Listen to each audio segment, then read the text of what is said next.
भारी बारिश के कारण कामठी शहर के साथ साथ तहसील के घोरपड़, अजनी, रनाला, एरखेड़ा, शिरपुर, पवन गांव का संपर्क टूट गया है। कई गांव में पुलों के ऊपर से पानी बह रहा है और गांव में पानी घुस गया है। इसके चलते यहाँ हालात बद से बदतर हो चुके हैं। इसी का जायजा लिया है यूसीएन न्यूज संवाददाता निलेश रावेकर ने। काल रात्रीपासून संपूर्ण जिल्ह्यामध्ये मुसळधार पावसाला सुरुवात झाली आहे। तर या मुसळधार पावसामुळे सामान्य लोकांचं जलजीवन विस्कळीत झालेलं आहे। त्यामुळे कामठी तालुक्यात देखील भरपूर जागी जे पाणी शिरले आहे। माझ्या मागे बघू शकता आपण हे कामठी तालुक्यातलं घोरपड रोडवरील साईनगर आहे। या साईनगर मध्ये अनेक पूर्ण वस्तीमध्ये पाणी शिरलेलं आहे। त्यामुळे नागरिकांना मोठ्या प्रमाणावर त्रास होत आहे। कोणाच्या घरात देखील पाणी शिरलेलं आहे। आपल्यासोबत काही नागरिक इथं आहेत, त्यांची खरी परिस्थिती जाणून घ्या। नेमकं हे पाणी केव्हापासून शिरलं आणि या मागे पाणी शिरण्याच्या मागे काय कारण आहे, काय सांगणार तुम्ही या संदर्भामध्ये? काय परिस्थिती झाली आहे कालपासून? पाऊस येतो तेव्हाच आपल्याला माहिती आहे की मेंढक बाहेर निघतात आणि पाऊस येतो आणि जेव्हा खूप पाणी भरून जातात तेव्हाच प्रशासनाला जाग येते।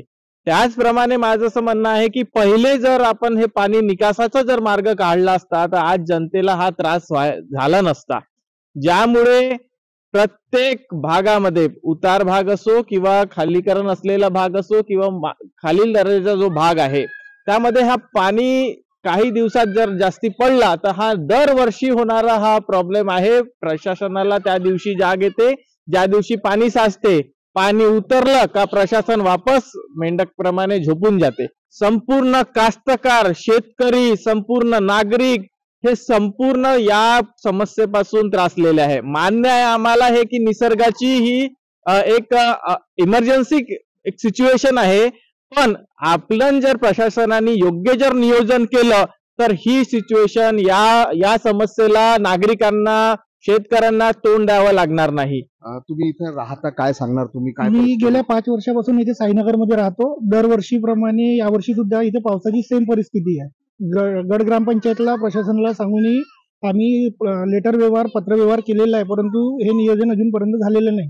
त्याचे मूळ कारण असं आहे की रोडवर जे प्लॉट्स आहेत किंवा घर आहे त्यांच्या समोरील पूर्ण नाल्या बंद केलेल्या आहे। त्याच्यामुळे हे पाणी साईनगर मध्ये येऊन काही लोकांच्या घरामध्ये शिरलं। आज आमच्याकडे शेरेकर म्हणून राहतात, त्यांच्या घरात पाणी घुसलं, त्यांच्या गडरमधून पूर्ण पाणी आतमध्ये घुसलं। त्याच्यानंतर यानंतर उद्भवणारा डासाचा प्रॉब्लेम, दरवर्षी डेंग्यूचा प्रॉब्लेम किंवा इतरत्र प्रॉब्लेम आम्हाला डेली सहन करावा लागतो। काय सांगणार काकू तुम्ही? काय परिस्थिती आहे नेमकी? तुम्ही इथे इतके वर्षापासून राहता, काय? इथे खूप पाणी भरतो आणि त्रास होते लहान लहान मुलांना जायला यायला, नाही का? बहुत परेशानी आहे इथे।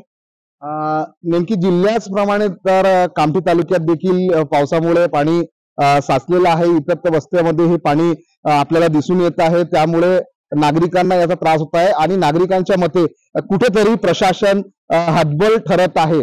तर प्रशासनाने लवकरात लवकर उपाययोजना कराव्या अशी मागणी इथल्या नागरिकांनी केली आहे। Nilesh Ravekar, UCN news, Nagpur.